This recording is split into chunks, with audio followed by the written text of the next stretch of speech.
Leaders of the 12 South American nations met in Brazil's capital at a regional summit for the first time in close to a decade. The summit was called and hosted by President Luis Inácio Lula da Silva, who has also called for greater regional unity, dialogue, and revitalizing the idea of building together despite political differences. We ask our correspondent Zoe Alexandra what went on at the summit, of course, and also why it might be vital to the future of the continent. In the United States, the government of the state of Georgia has raided and arrested members of the Atlanta Solidarity Fund. Why is the state reacting to mass public opposition to the creation of a massive police training facility for urban warfare in the city of Atlanta by turning the screws on activists involved in the struggle to stop Cop City?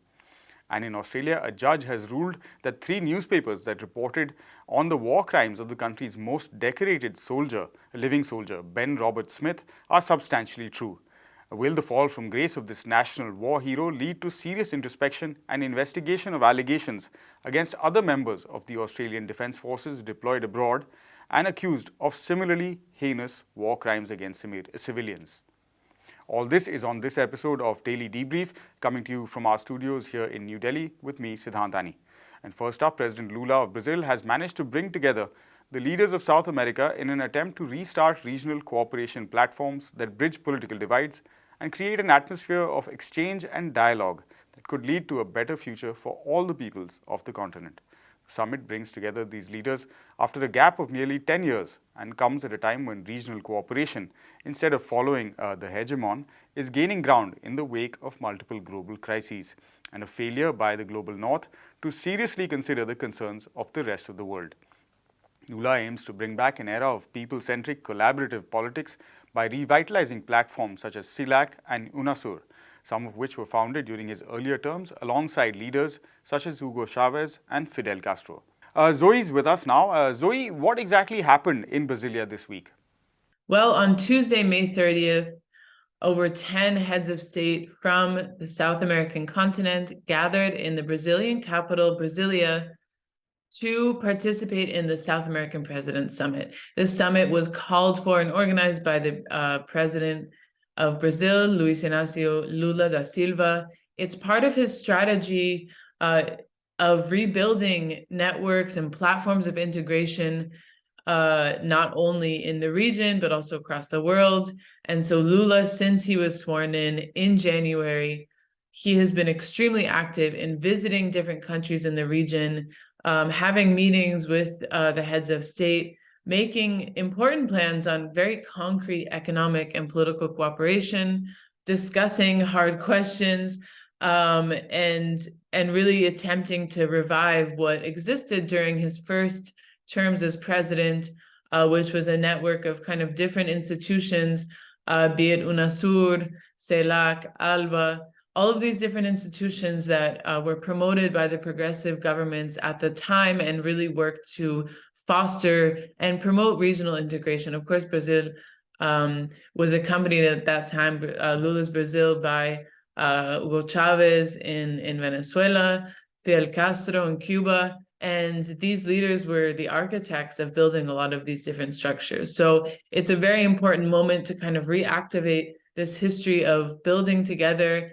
UNASUR, which is the specific platform that has to do with the countries of South America, is essentially the platform that Lula created with the South American President Summit. And this is a platform that Lula himself helped found, again, alongside Hugo Chavez, in this period of the first kind of progressive wave of in the 2000s.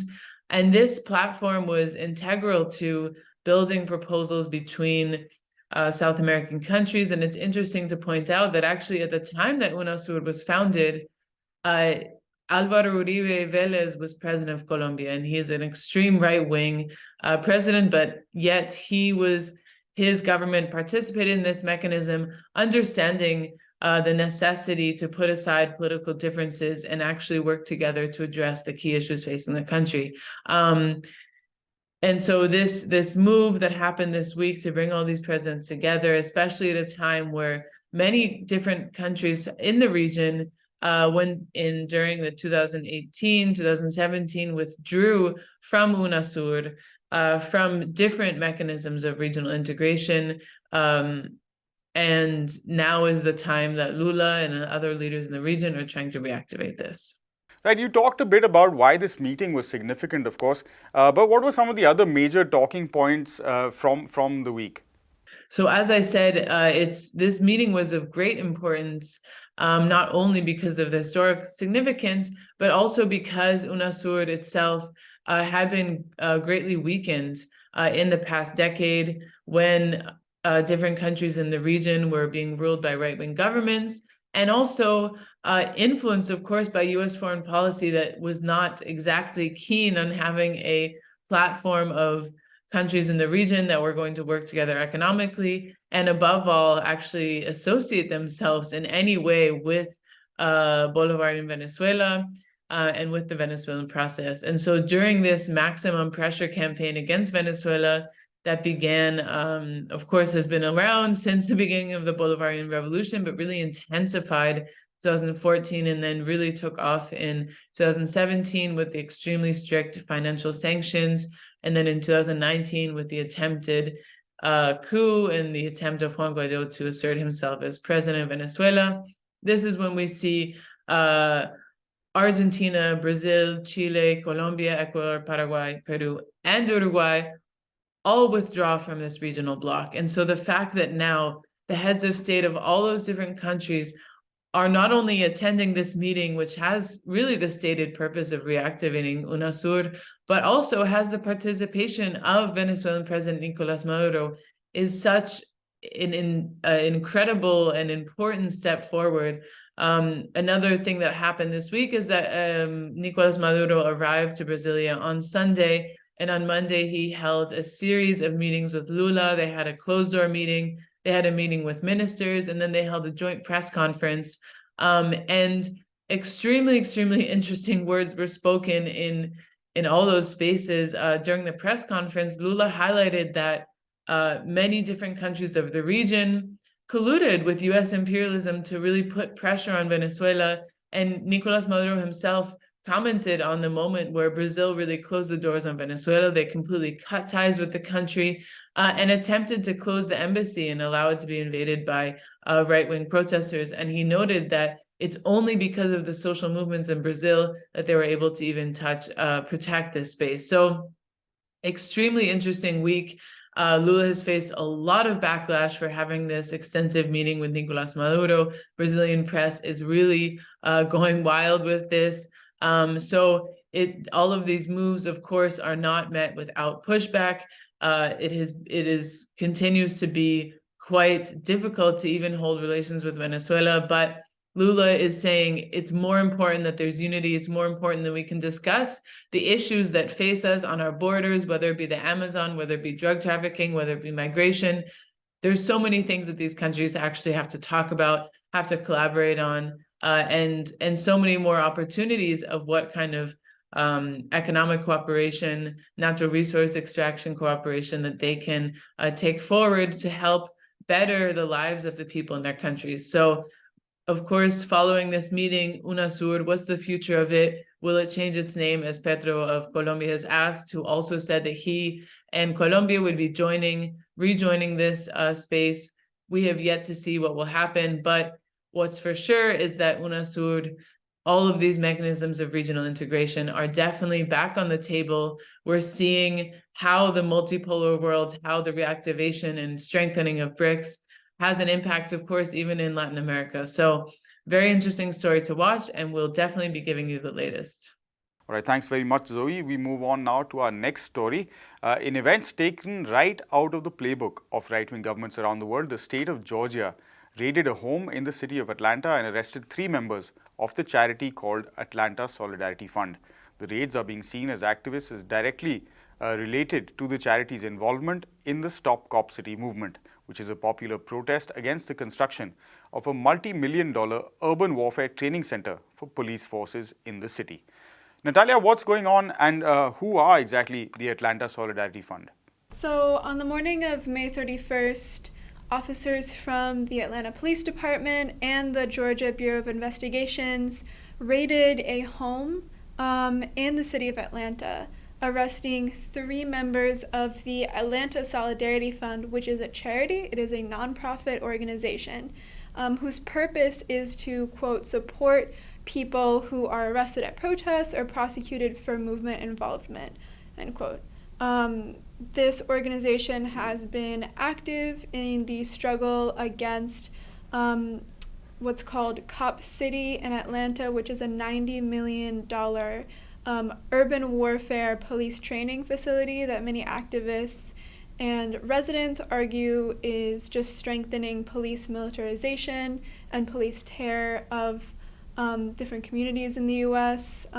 This urban warfare facility will train police from all across the country, not only in Atlanta, and it has been opposed for a few years based on the fact of the increased police repression, of the fact that they're essentially constructing a mock city where police officers can practice repressive tactics against people, and they're cutting down dozens of acres of the South River forest. And so many people are opposing Cop City on environmental grounds. So this organization has been very active in, or relatively active in this movement, in supporting activists. It's essentially a bail fund, right? But it is, the government of Georgia is coming down extremely hard on anyone affiliated with the Stop Cop City movement. The warrant for these people's arrests, the arrested organizers are Marlon Kautz, Adele McLean, and Savannah Patterson, and the warrant alleges that they are essentially committing charity fraud, but the way and manner that they were arrested suggests a larger police repression operation. And many are saying this is a clear violation of free speech. Right, and in a slightly broader sense, why should we be particularly concerned about the way the state government has been reacting to the public movement to Stop Cop City? So, among the many reasons that this is concerning is that this movement to Stop Cop City has been under severe state repression recently. Recently, several activists were charged with domestic terrorism. After 23 were arrested, 35 were detained, based on claims that these people had vandalized a construction site for Cop City and carried out violence, despite the fact that these people were arrested at a music festival in the forest. And also, on January 18th of this year, police shot and killed a 26-year-old activist and forest defender, as a lot of Stop Cop City activists are called. Their name was Tortuguita or Manuel Terán.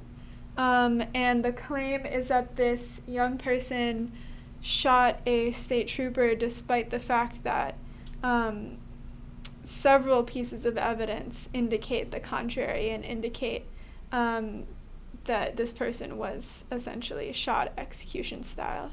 They had 57 gunshot wounds. So it's just another iteration in the long string of repression against any sort of movement opposing police militarization or police violence.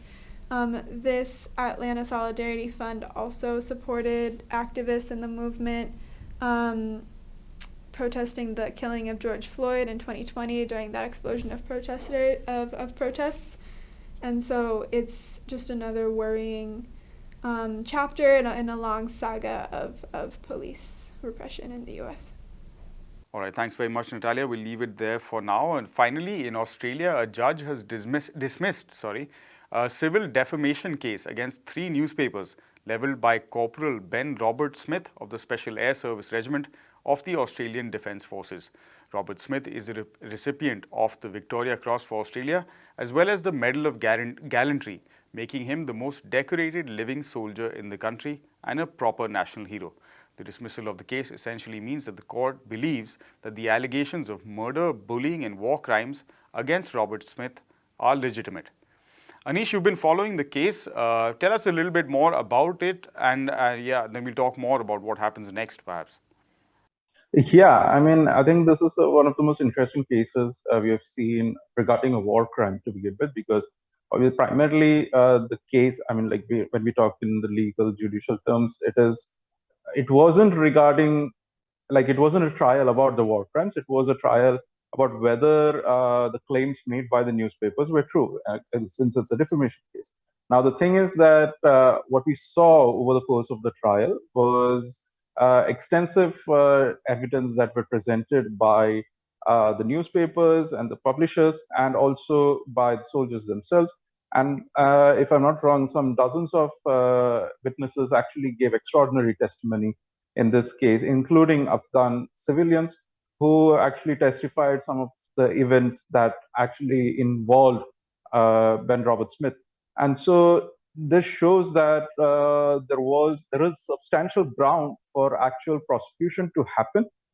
The thing is that we need to remember that this was a civil case. Defamation, like Australia doesn't have criminal defamation. So this is a civil case, and a civil case requires a certain quantum of evidence which shows that the claim is likely to be true, whether or not it's so. That's why, as you said, like the court only said that it is substantial. There is a substantial truth to the claims made by the newspaper. So it is not, outside of public interest for exactly to actually publish these reports.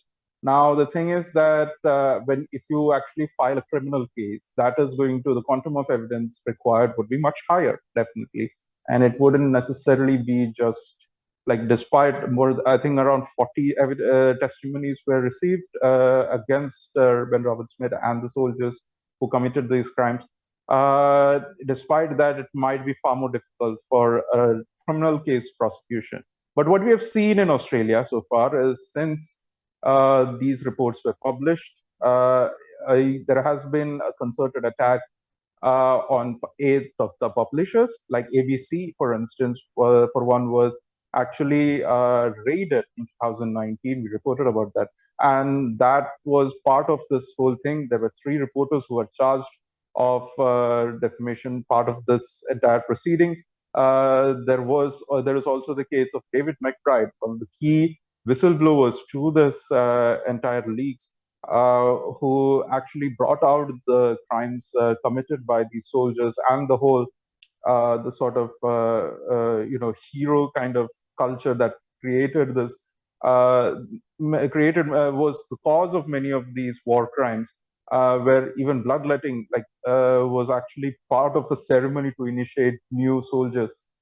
Shows that this is there is sort of a institutional protection that is given to these soldiers. So this is something that is at the heart of the story right now, rather than just the defamation, whether or not it was actually a defamation.